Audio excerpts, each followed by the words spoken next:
Hello and welcome to On the Record. I'm your host, Jerome Sawyer. On this edition of our program, a look at the recovery effort on Grand Bahama. The island with the second largest economy and population is once again cleaning up in the wake of a hurricane. Hurricane Dorian sat over that island for about 2 days, bringing unbelievable storm surge, flooding, and as much as 200-mile-per-hour winds and an incredible amount of damage. The residents on the eastern end of the island were told to evacuate days ahead of the storm. Our team recently ventured to that side of the island to do our own assessments. John Keats once wrote that nothing ever becomes real till it's experienced. You begin to experience the reality of life in Grand Bahama the moment you touch down at the airport. A waiting tour bus gives you a short ride to an off-site location where you officially disembark and collect your luggage. Signs of life slowly returning to the downtown Freeport area will give you the illusion of an island on the road to recovery. But take a short ride to East End and gives you yet another harsh dose of reality. Downed power lines mingled with snapped poles and transformers, a glimpse into a very different reality. By the time you get to Statoil, the gravity of the damage sets in. Oil from storage tanks spray the surrounding landscape. From the tankers to the ground to the trees, it's all splattered black. What appears to be some form of work, assessment, or cleanup crews are fanned out around the property. There's clearly a lot to do here. We journeyed on. We had heard that McLean's town was ground zero for Grand Bahama. If it isn't, it's a close second. The imagery is startling. The area, a wasteland. Mounds of debris greet you on both sides of the road. Destroyed and badly damaged vehicles litter the landscape. Most homes are blown apart. The furniture which once belonged inside these homes now lay damaged, broken, and unusable. Government buildings, schools, businesses all bear the markings of 200+ mile-per-hour winds. Few homes are inhabitable. The only sounds are heavy equipment and clearing debris. Liam Slorlings of Community Organized Relief Effort Corps hopes they can begin to bring a sense of normalcy. We've worked in, we've got a long-standing program in Haiti as JPHRO, and we've worked up and down the east coast of the U.S. after hurricanes, and in Puerto Rico and Antigua and Barbuda. And so we're out here doing a debris removal program, just trying to get as much of this stuff out of McLeanstown as we can, because we believe that, really clearing this stuff out of the way is the first step to helping these people, build back in a more resilient manner, and the first step to recovery. And so far, how long have you been here, I would say, and then what types of stuff have you been removing? I mean, to look around, there's just debris everywhere, all sizes. I mean, how do you begin? What do you move? Okay, so we've been focusing on the debris removal program. We started last week with Walk Construction, who we've hired out to do this. And before that, we did some stuff on Abaco.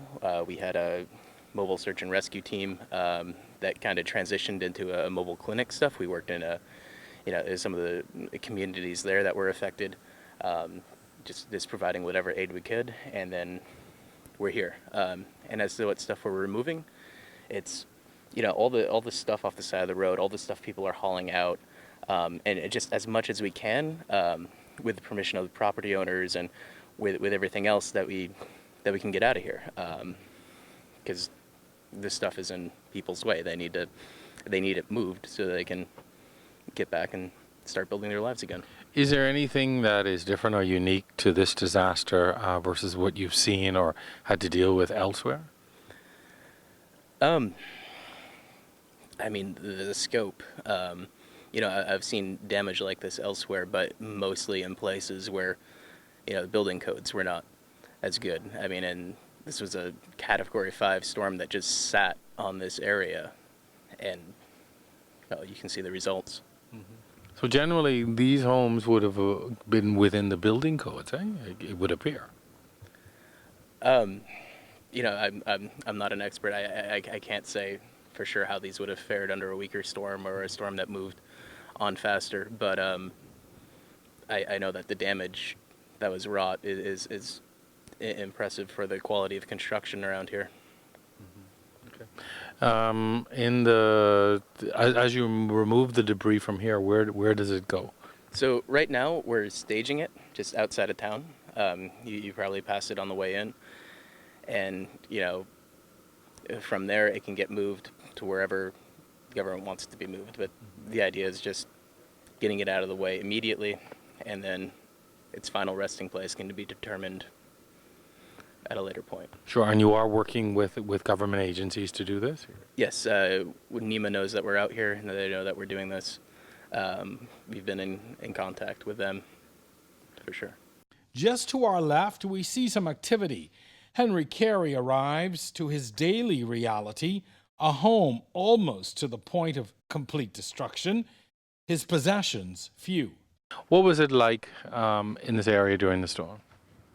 Oh, in this area, I wasn't really here, but I came back after it was all over. Where did you ride out the storm? By Convention Center, Freeport. And when you got back here and you saw this, what did you think? What did you feel at that point? Oh, well then, I mean, I felt like a part of me was missing, Yeah, it was like sad, and seeing the devastation and stuff, it was like crazy. I didn't even know where I was, so it made me feel depressed. Have you been able to account for all of your neighbors and family who lived here? Yeah, well, most like my intimate family, like brothers, sisters, like that, but we had like couple of cousins and stuff, like they went like in High Rock, 2 from here. Yeah, and then that's about it. But my personal family, they was okay. Do you know of anyone from this area who's missing or who has passed away? Yeah, well then, my cousin, she married to someone from Pelican Point. They call him George. He's still missing. And it's a guy, Philip, right there. His oldest son and his 2 grandchildren, they still missing. They still missing.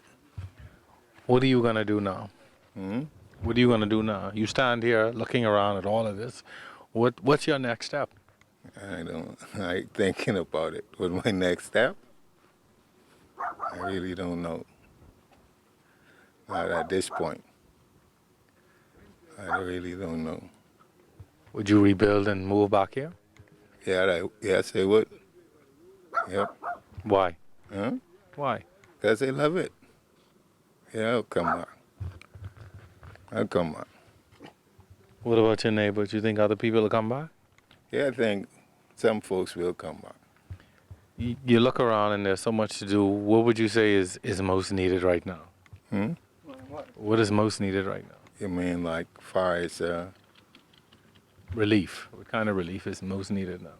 like water, food, and like most likely shelter. Are you staying nearby here? Are you still living here or are you just coming during the day? No, I just can't come like home. We built a shack down the street, just like to sleep overnight, but I still in Freeport for the time being. Yeah, we trying to get some stuff cleaned up. We still in Freeport. Soon after, Philip Thomas Sr. appears with his wife. They too come here to begin putting the pieces of their lives back together. Owner of Captain Phil's and Mel's Guide Service, he also operates Sweeting's Fish Camp. His life and livelihood now on pause. Mr. Thomas, this is your house we're standing in front of? Yes, sir. You rode out the storm in here? Yes, sir. What was that experience like for you, sir? Well, we really couldn't hardly see anything because the wind and the waves, it was like a whiteout. The water was rushing on both sides of the houses, like the Niagara Falls, moving from north to south. I was fortunate. I didn't have that much water. I had less than 4 feet of water, probably 3.5 feet of water. in my house, so we was able to ride it out in my walk-in closet for 3 days. You were in your closet for 3 days. You and who? Me, my wife, and my 2 kids. Did everyone come through? Yeah, everyone that was in my dwelling, we fared the storm very well. Do you have any other family members or neighbors who are missing or who would have died? I have my oldest son and his 3 grandkids. They were missing. They was unfortunate, but I tried to get them to come here and stay with me, but they choose not to. So. And they were washed out in the storm. Yes, sir. They washed away. How are you making it? Well, I'm making it. I'm surviving. Thank God for life. I really leave this. I really never left the community. I stayed here, other than going into Freeport for 1 or 2 days to make phone calls, but other than that, making it quite well. You plan to rebuild. I see you have already started. Yes, sir. From day one, pick up the pieces and move on. Some people lose material things. I lose material things, business, and life. So nothing I could do. Press on. You think others in the community are going to return? Yeah, they're coming back slowly but surely, bit by bit, So I think McLeanstown and Swedenski are going to be well on their way. I have customers who are prepared to assist in building this community and Swedenski. So. What kind of business are you involved in? I have a tour company, bone fishing, take people out sightseeing, snorkeling, and stuff like that. You're going to need some help to get restarted. What are you looking or hoping will happen for you and others in this community? You're a businessman, you live here. What are you hoping for?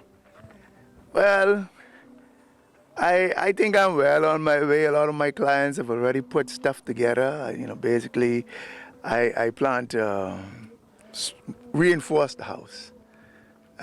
Instead of rock sheet 2x4, I'm going to build like how you guys build in Nassau. Center blocks, wall to wall, and I'm well on my way. But McLeanstown is definitely going to remain your home. Oh, it definitely going to remain my home. I know that if you notice the sign, it said we came, we saw, we conquered. And, thanks be to God, I can say we have definitely weathered the storm.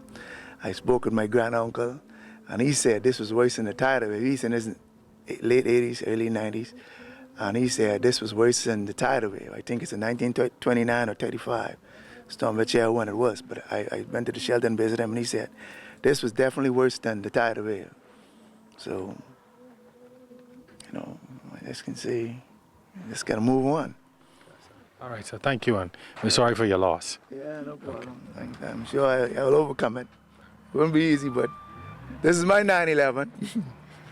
But he, like so many others, is frustrated by the looting and slow response. They lock up some guys in my son yard that went missing. But it's unfortunate. They asked us to evacuate. They're going to protect us, but they offer no protection for us, none whatsoever. Which is sad. All this la la la on the radio before the storm and after the storm, they taking weeks to move. That's bad, man. No police presence or defense force presence? No police presence or defense force presence. They may drive through once in a while, but we need it. We need them at night. This is a one way in and one way out. All they got to do is block the road. Why we got to allow people to come all the way from West End or 8 Mile Rock or wherever and move the little we have? So people have really taken advantage of the state that you're in? Yeah, a lot of people have been taking advantage of the state that we're in, And it's bad. I didn't stay because of material things. Because, my life consists not in the abundance of things he have. But I stayed because I know what I have. My house was built from Baines Unlimited block, which is the best block was the best block at the time. While we buying block for 50 cents, I paid $1.50 from Baines Unlimited, Ivan Alexander. They don't even make them block anymore. They like steel. So other than chipping the columns that are cracked, I have a roof over my head. Thank God, But a lot of people don't have a roof over their head, and yet still you have looters coming through and removing the little that they can salvage, which is bad, On a regular day, the kids at the school in McLeanstown would have been occupying these classrooms and enjoying the scenery of a schoolyard on the coast.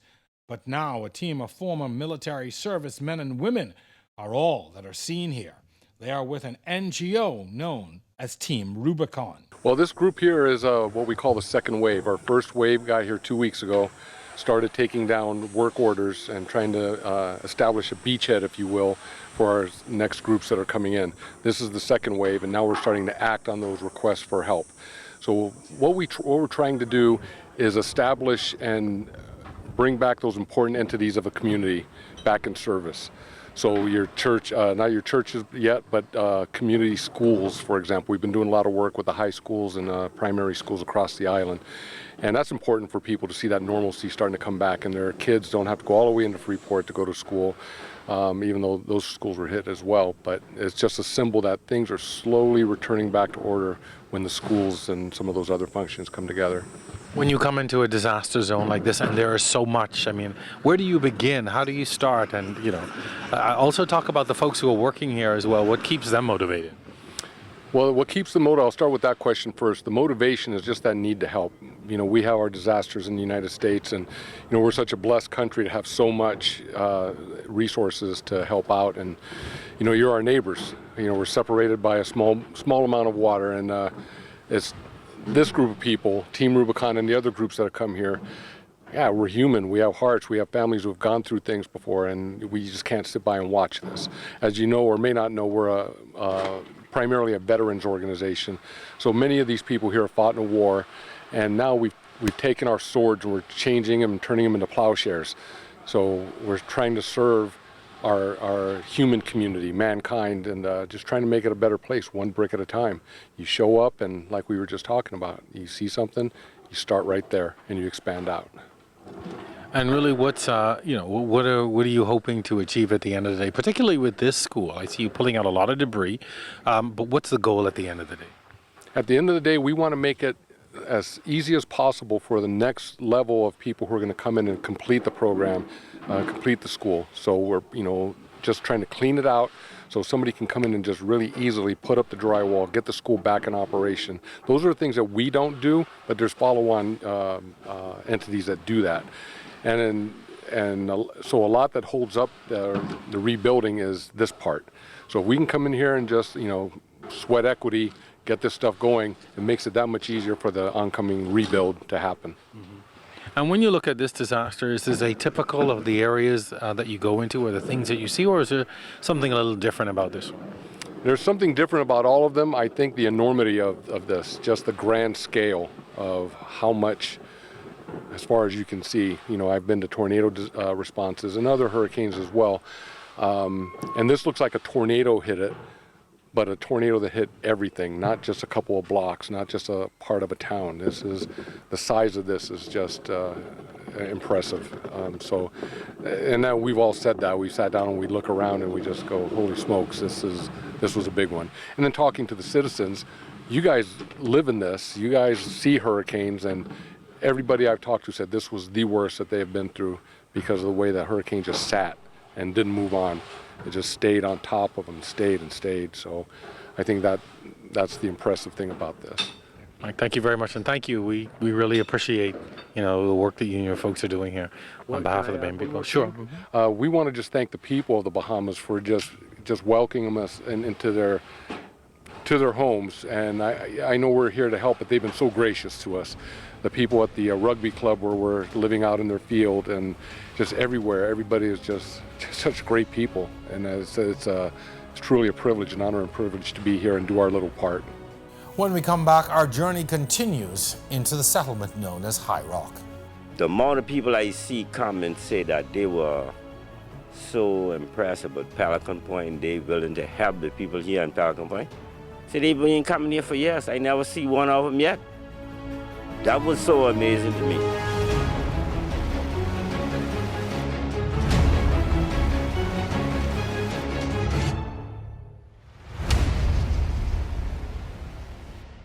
Hello and welcome to On the Record, a debate-style television talk show where Bahamians will find the balanced, true, and open debate they've been looking for. And the icon goes to On the Record. On the Record was born out of a desire to do something different. What we do every day helps our country, it helps our society, it helps to shape the views and opinions. Gentlemen, we've got to move very quickly. Let's wrap up. It's all on the record. I'm your host, Jerome Sawyer. Our discussion begins on the other side of this break.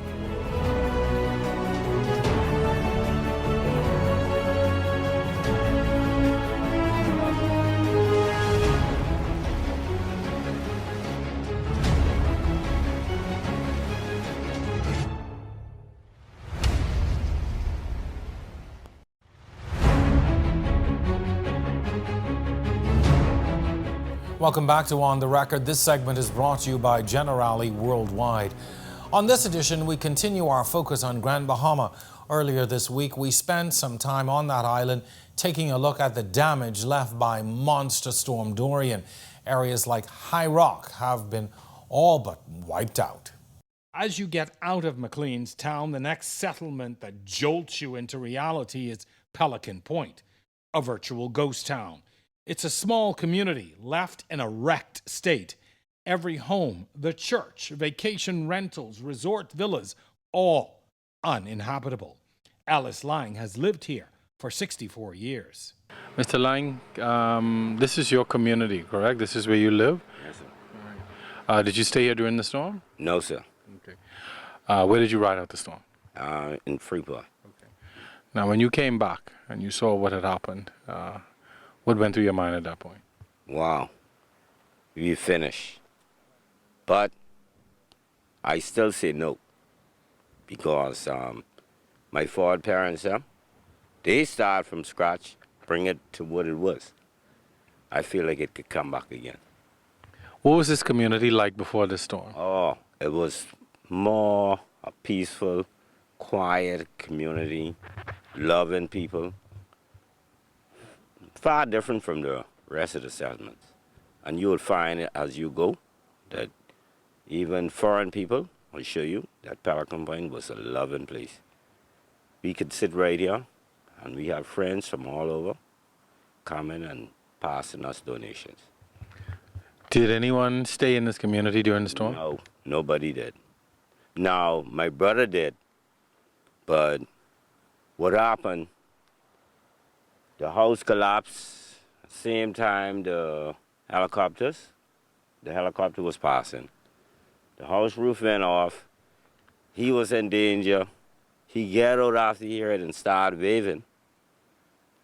They rescued him, went out to McLeanstown to rescue a next individual, finding that Fritz Higgs, he got caught and had to take him into Nassau. But they all was good. Okay.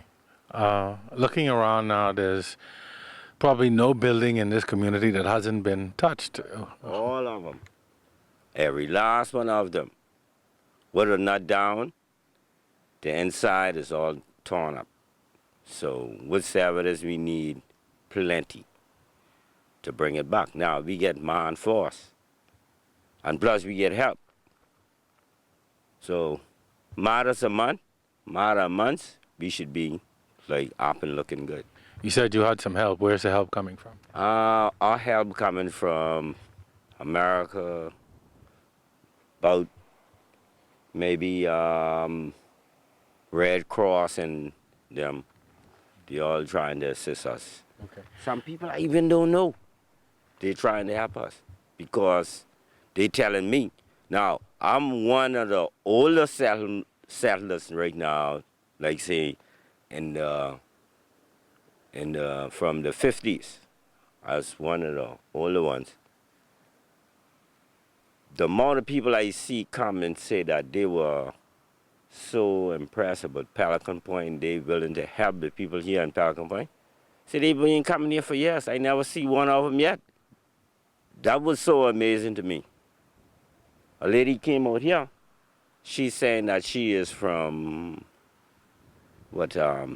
down in the Caribbean, but she live in Colombia. She came out here, and the amount of stuff in 2 days what she offered, I know it's over $5,000 worth of stuff. For one woman to do that, I feel like we did something good. Okay. Yeah, All right. we're getting good strength. Have you had any problems with looters or people coming in and taking stuff? Yes. Now, we have that. We didn't get no support from the police like we should. They should, just like how people want to clean up the community, if they can grab a tent, some canned goods, stay out here, they should do something towards protecting us, because then we are badly damaged. We ain't getting much good support from the government at all. And guess what? My leader was one of those. I just about stressed my neck during the last election to help them. From the election, they're gone. I hear, never seen back. All of my cousins and them sticking up with him, but not me. He should know if I work with him, he should look back to me. He know where I'm from. I don't have to go every day running to his office looking for no help from him. He should come to us. And then I want them to know, any individual come to them looking for help just for them, I don't think he should accept it. One look for all, not one come to put in. So one person should come for the whole community. For the whole community, even if it is 10 us, the 10 us should say, we need for our community. This one want something on the side for them. The next one, they want something on the side for them. He want to sit back, take time, listen to them. That's where he going wrong. You just tell him, look here, I can't just do for you. You see what kind of damage it is? I got to do for all. So, if I go into him right now, saying, Mr. Turing, I'd like to see Mr. Turing Quest, he's not there. Far as I know, he's not there. Understand? So, I think the governance side for the community, they should try step forward more better. Look as if they're looking for most of the foreigners to come in here, doing what they can do, and to the end, they carry the praise for it. I like to see them. You want to see your representative? I want to see my representative. Although I appreciate the foreigners coming in and doing for us. I like to see them. All right? The first site to greet you on the way to High Rock is rubble. The community clinic has been reduced to debris, as are the other buildings around it. A Bahamian flag twists in the wind atop the site of a nearby field clinic. A group known as International Medical Corps has set up here, providing basic medical care to the community, now without a permanent clinic. Dr. Chad Naus has been here since the team arrived. So tell us, first of all, a little bit about your group, International Medical Corps, it is?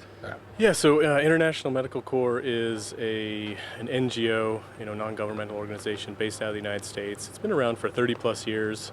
I think works in about 33 different countries and is really now starting to do a lot of disaster response domestically as well as internationally. And tell us about your setup here, what you have available and how it's helping to service the community. Yeah, so basically what we have here is a fixed emergency medical team clinic and basically set up to replace the clinic that was destroyed, here during the hurricane. So basically we're trying to replicate the services that were here before. So we have, we're basically able to do outpatient medicine, family medicine, chronic medical conditions, as well as some, urgent care, that sort of thing. Stuff you would normally do in an outpatient clinic. Why is that so important at a time like this? I mean, people have already gone through a storm. You've lost a clinic. Now, why are the services that you provide so important?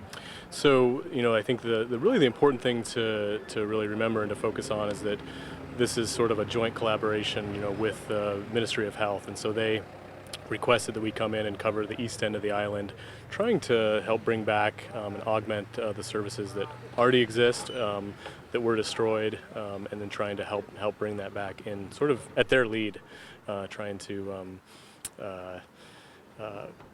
not coming in here and just doing whatever we want, but really taking the lead from the Ministry of Health. And so we're trying to really replicate what services were destroyed here while, things get back to the way they were before.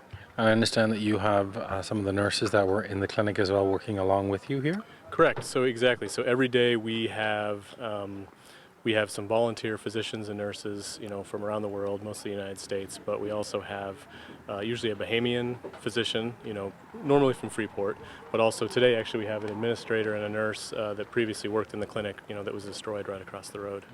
So. And why is that good to have those folks working with you here on the ground? Well, I mean, they know the patients. They're either from here, or they know the patients, know the families, and know sort of how things operate here locally. So again, we're just trying to help support and augment, the Bahamian Ministry of Health essentially, and sort of the local public health department. Certainly not trying to replace them, but trying to just help. Our second tent here, and these are each patient rooms. Where we have a couple chairs and we can see we have 3 separate bays here where we can see patients. And then if patients are a little bit sicker or need to lie down, that sort of stuff, we have a little stretcher here. Okay. Over here, just all of our different areas of supplies, different things for splinting, suturing, just sort of all of our wound care, that sort of stuff. Mm-hmm. And then we have some emergency medical stuff, our travel bags for when we're doing mobile medical. So you do go out on a mobile run? Absolutely. That's the other thing is we've been having teams go out on certain days, just in actually different places around the East End. Okay. And this is our pharmacy right here, at least sort of the active pharmacy that we have right now. Meds we can give out. So we give out medications here just directly to the patient, no charge. We also certainly write prescriptions and have people pick those up in Freeport, or we can actually fill them for them, bring them back up here, and they can come back the next day to get them. Fantastic. What are some of the more common things that you are treating? Yeah, so we're seeing a lot of people coming in for their chronic medical conditions. They can't get down to their regular doctor's office. Their doctor, understandably is trying to deal with their own, issues, or their doctor's office has been destroyed. So we're seeing the chronic medical conditions, high blood pressure, diabetes. We're seeing a lot of people with musculoskeletal issues, injuries because they've been lifting their family member. They've been doing a lot of repetitive work to get their house back, back up and going and repaired. So seeing a lot of that, and then of course, anxiety, stress, being overwhelmed, depression, that sort of thing. So we're definitely seeing folks starting to come to terms with that, with the destruction. And you're able to treat even things like depression? Typically we don't, that's not something that we can treat here, but we have been offering mental health services. So we recently had one of our mental health workers, and she's been seeing patients here as well as going around door to door and checking on people. And so that's actually one of the hopes, going forward here for the next several months, is we'll have a good, robust mental health team to help people as they, as this stuff starts to sink in, Yeah. A distribution center further into the community is providing aid and hot meals daily. On the day we stopped by, World Central Kitchen had provided a meal of chicken and rice. Everyone who comes is welcome. The further into the community you go, the scenes become more and more horrific. There is a long list of missing persons from the settlement, and you can see why. The structures here are barely standing. The homes on the shoreline road tell the story of the catastrophe. Homes which a few short weeks ago were occupied seem as if they've been abandoned for years. The destruction here is so real. Few, if any, remain here. Victor Roberts is grateful to be alive. A last-minute decision to get into Freeport saved his life. Can you tell me about your experience during the hurricane? I never had an experience like this. I think nobody in the Bahamas had an experience like this all their lives. One side, the north side, came in and made the south side, washed away everything. even about 17 or 18 people. Were you in the area during the hurricane, or did you evacuate? No, I leave Sunday evening to go in Freeport. My daughter and my son and my wife, they robbed me because I say I want to ride out the storm home. And I thank God for them. First time when I saw them after the storm, I hugged them. I said, y'all get me alive today. Because everybody who was in High Rock, either they had to fight for their life or some gone. Majority of them gone. You said you think about 17 or 18 people? Yes. Altogether, I think from McLeanstown to High Rock is 25. You think they were washed out to sea, drowned? What happened? I think just about all of them, I believe, washed out to sea. Plus it was a real hard current. Most of them washed out. When they told you to evacuate, why didn't you go at first? Okay. All the other storms, I evacuated in Freeport, but this one I say, I'm going to be here and see how this one goes. But something was running through my mind that last storm, shake it up my house. And my wife was praying for the last 3 weeks. I said something must be going to happen. But I decided to go the last minute. Your house was destroyed, right, at the top of the street? Completely destroyed. When I reached Bevanstown, walking up Wednesday morning, my friends tell me, say, Victor, don't go no further. So you ain't get nothing to go up there for. Say, all the blue is down. It was, the color of my house was blue. Say, all the blue is down. Man, and everything in me just dropped.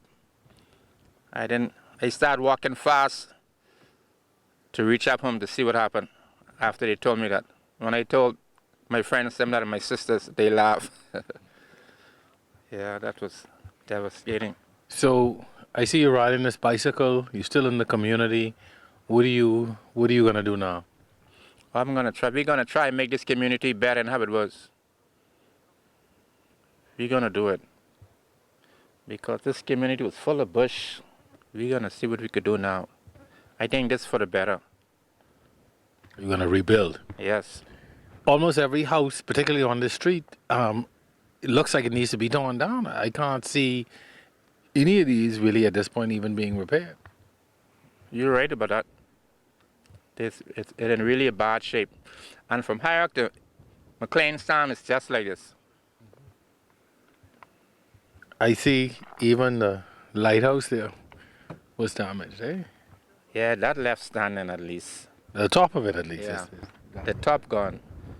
But that was strong. Yeah, that left standing. Tell me now, what do you all need most in the community? I mean, we stopped at the distribution center out front. I see some food and water and other supplies, but what do you really need in this community? Oh, everybody is just donating water and food, plentiful. We just really need for people to start, or the government to start helping us as we try to help ourselves also. That's all we need right now. You having any problems with looting and people coming and taking stuff? It's all over the place, man. Look like they just was waiting for that. But you can't stop thieves. Can't stop them. They're people from outside of your community, or are they within the community? I really don't know, but things were missing. And people saying that their house was broken into. One of my friends said 2 nights ago, that someone been in the house and up and down through the drawers, and I guess they're looking for money. All right, sir. Well, thank you very much for talking to us. All the best, and continue to keep on, eh? All right. All right, sir. Yeah, Thank you. You got to be strong. Yes, sir. As a mainly coastal community, there are real hazards even when assessing the damage. Washed out roads take careful maneuvering, even as work crews try to make them temporarily accessible. At the end of the settlement road is a well-known hotel and restaurant known as Bishop's, still inaccessible by vehicle. As you walk into the area, the sheer destruction of what took place here is astonishing. When we come back, we talk with a survivor from Grand Bahama. She gives us a harrowing tale of survival. Stay with us.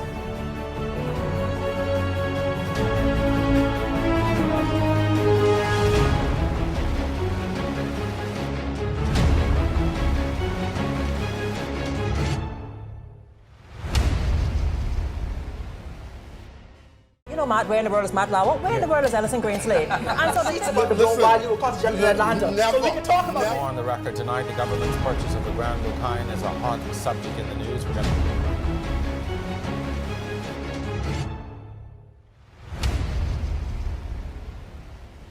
to... This portion of On the Record brought to you by Generali, your employee benefit solutions provider.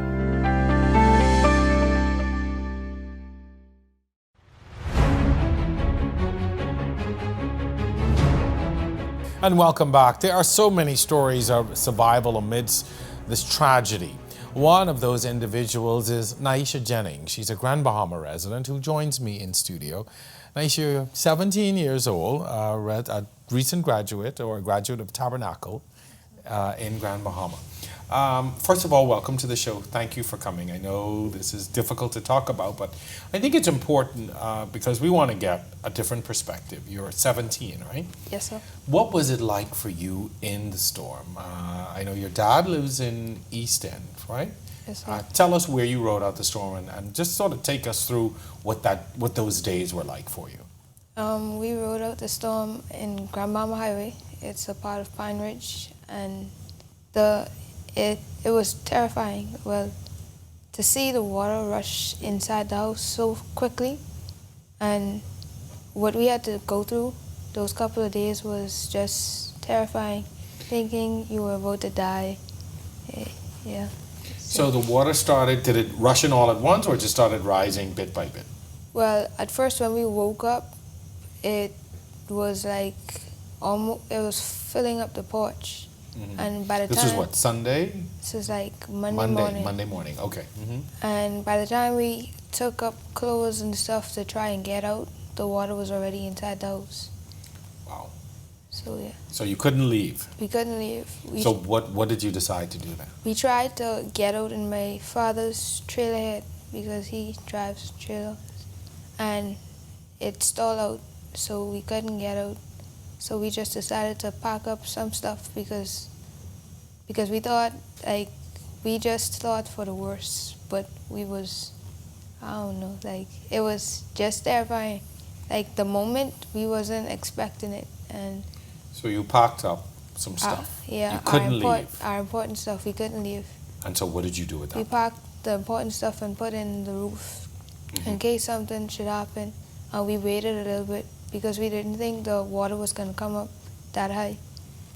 And afterwards, when we realized the water was coming up so high, because most of us in the house couldn't swim, it was 17 of us and a baby. 17 of you and a baby? Yes, sir. And when the water came up close to my chest, we started putting the children up, the younger ones up first, and my Grammy and my granddaddy. Up in the roof? Yes, sir. In the attic now? And I tried to contact the people, and they told us they were coming, but no one came. After we went in the roof, my two uncles went up to Gold Rock. They swam up to Gold Rock, and they tried to get help, and the people started shooting at them. So, yeah, and they had to swim back. So we were fighting the storm and people also. So 17 of you now are in this roof. Your uncles went to try and get help. Yes, sir. But people shot at them? Yes, sir. The owners of Gold Rock, they shot at them. So they swam back? Yes, sir. When they got back, what did they say? They just told us about it, and we just stayed there. And we continued to call for help. My mom and my dad are separated, so she tried to call for help also. And a couple of my friends, they started posting on social media and calling in Nassau and stuff to try and get help, but no one came. So this happened around about Monday when all of this. Yes, sir. How long were you in the roof? We stayed there Monday and Tuesday and parts of Wednesday, and we came out after the water came out of the house. What was it like being up in the roof 2.5 days? It was terrifying because stuff was hidden on the roof, and we thought the water was going to rise up higher, and I just was terrified because to see my Grammy and the rest of my cousins and stuff scared and terrified and about to cry, and my cousin she just turned 1 in February, she was crying. It just was hurtful to see that. What were you thinking? What was going through your mind as you're up in the attic now, unsure if you're going to make it out alive? I just was preparing for the worst. Well, hoping for the best, but preparing for the worst. All I could do was pray and leave everything in God's hands. What were the older members of your family doing to try and keep you all calm, or what was happening? Well, the younger ones, I had my tablet and stuff, so I gave them that to play game. And the older one were just talking amongst themselves, and we were trying to think about something else besides the storm. And on Wednesday now, the water starts to go down. Yes, sir. You were able to come out of the roof. Yes, sir. At that point, did anyone come to rescue? Did anyone come to look? Wednesday night, the Royal Bahamas Defense Force, along with I think the immigration, came and was talking about another tropical storm that was supposed to come, and they were telling us about it. And they told us that if we wanted help, they would come back Tuesday because they had other people in the van who had diabetes and stuff, and they were trying to get them to shelter. So they came back and they gave us their number and told us if we needed anything, we could have called. Okay.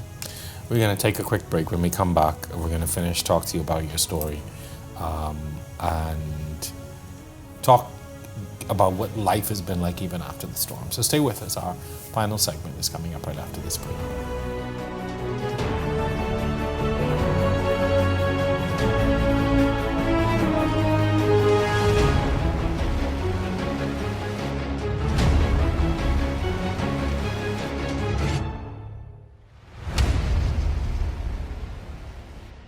Welcome to On the Record. Looking for more On the Record? If you miss our Thursday showing at 8 p.m., join us for the re-airing on Friday mornings at 10, and then again each Sunday night at 8:30. Or go to our YouTube channel and catch up on all of our past episodes. And then like our Facebook and Instagram pages for a preview of upcoming shows and get a chance to ask your questions. Just look for On the Record.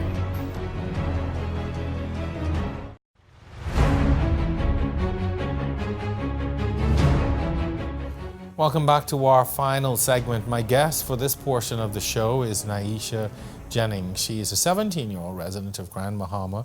You were the captain of your girls' soccer team at your school. You went to nationals for the first time. Yes, sir. And your team came second. Well, congratulations on all of that.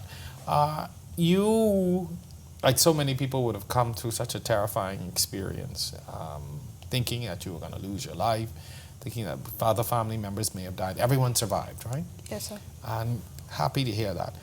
After the storm had passed, and you realize now some things were about to change, what was it like for you and your family in those days after the storm? All we could do was thank God for life, firstly.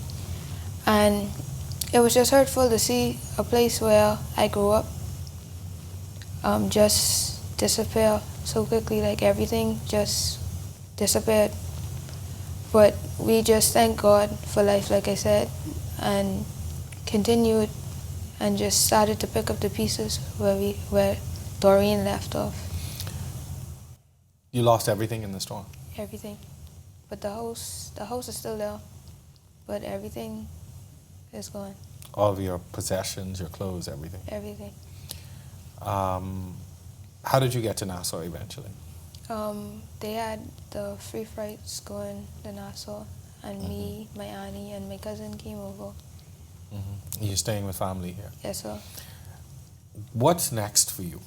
What do you want to do now? I mean, you're young, but you're starting over in some respects. You've lost so much, but then you still have a future ahead of you. What do you want to do now? Currently, I'm looking for a job to try and help and send back some money and stuff for my family what I left back there. So, but eventually I want to go off to college and study mechanical engineering and computer science. Fantastic. So this is not going to stop you? No, sir. I have to ask, how are your grandmother and your dad and your family back home? How are they doing? They're okay. Okay. Yes, sir. How are they surviving? I know you talk to them pretty often. How are they making it? They're making it good, I guess. Every supply and stuff that comes over, they try and get some stuff. They try and survive. Your dad's house is in East End, correct? Yes, sir. What happened to his home? Do you know? That is gone. Everything. Destroyed. Nothing is left of it. Did you ever, when you heard the hurricane was coming, in your mind, did you ever for 1 minute think it would be like this? No, sir. I was not expecting it to be like this. When I heard that it was a Category 5, I was thinking it was coming something like Matthew, but I wasn't expecting the damage and the devastation it brought to Grand Bahama. Have you been in contact with your friends, your former classmates at school? Are you in communication with them? Yes, sir. The service is still kind of bad over there, so we still try and communicate through social media and stuff, but I try and talk to them at least once a day if the service allows, but I contact them. Is it good for you to be able to talk? Yes, sir. To know that they're alive and they survived it and they just holding on, it helps me to continue. Well, Niesha, I want to first of all thank you for being so brave and coming and sitting and talking with us. I know this was not easy, but I thought it was important to get your perspective, and I'm happy you brought that youthful perspective as well. I'm sorry to hear that you would have lost so much, but you know, we encourage you to continue, and hopefully you will be able to get off to college eventually and become a mechanical engineer or get into IT, or you even talked about joining the police force. So if that happens, make sure you don't lock me up. But all the best to you, and thank you for coming on. You made your island proud and certainly made your family proud. For coming on here today. We appreciate it. Thank you. Okay, so that's going to do it for our show tonight. We hope that you have enjoyed this episode. Special thanks to the Grand Bahama Rev team for facilitating our recent trip to Grand Bahama. Also to my cameraman, Taran Knowles, for doing such a great job. To my guest, Niesha Jennings, my production and technical staff. Once again, I'm your host, Jerome Sawyer. But before we go, a treat for you tonight. I had the opportunity to visit with some 6th graders at the Cleveland Eneas Primary School last week. Now, I was able to share with them some images and some experiences of the hurricane. We talked a lot about what a hurricane means and the fact that so many people have lost so much. I also encouraged them to do a bit of their own on-camera work as possible future journalists. Well, throughout that experience, somehow, I promised them that I would share some of what they did on my show tonight. So here's a look. Again, thanks for watching. So that's just one of the things that I do as a journalist. So as journalists, we go out every day and we find out what's happening in the community and in the world, and we report back to you. Okay? So as a journalist, you get to see where things happen firsthand. I traveled to every island in the Bahamas. I traveled all over the world.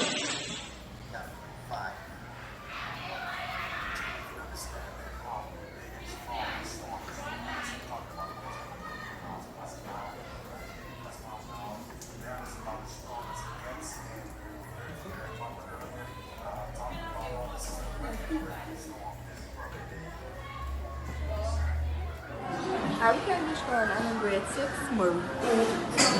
I like chocolate chip ice cream. These are my friends Ashley Smith, Timothy, Trayvon Lee, Deontay Roy, Jeremiah Seymour, Janae Williams. What interesting about me, I can play Fortnite good, and these my friends, Janae, she plays with so much time, Dino, don't need the class, Thia, who won the second,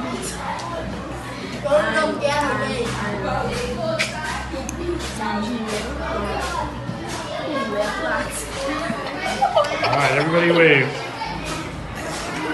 So I have 3 friends, Alfred Red, and I am Bristol, and today Williams.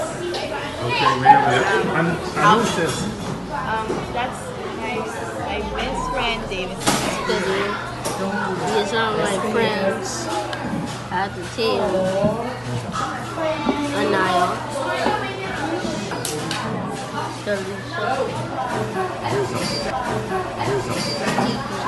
All right. Say hi, y'all. Hi, my friends at the table. This is my favorite one, yes. And who are you? Myself. You shy?